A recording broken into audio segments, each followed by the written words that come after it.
Hello guys, welcome back to my channel. So hari ini saya akan ajar kamu macam mana menggunakan utility program. Jadi utility program yang pertama ialah Disk Defragmenter. Okey, Disk Defragmenter dia punya fungsi ialah susun semula fail dan ruang yang tidak diguna dalam hard disk komputer supaya operating system boleh akses data dan run program dengan lebih cepat. Okey, caranya ialah pergi home, lepas tu pergi setting dan pergi control panel. Okey, kamu nampak search di sebelah kanan, search defrag. Okey, lepas tu di bawah administrative tools, tekan defragments and optimize your drive.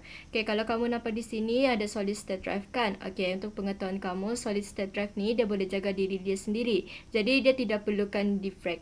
Okey, tapi bila kamu defrag dia akan kurangkan jangka hidup dia lah. Okey, tapi kalau kamu mau defrag kamu punya hard disk drive, kamu boleh juga pergi tekan, contoh di sini hard disk drive kan, tekan analyze, so dia akan analisis kamu punya drive tu perlukan defrag atau tidak.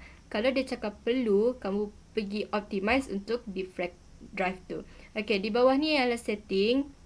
Kamu boleh tukar setting dia pergi automatic defrag weekly, monthly or daily lah.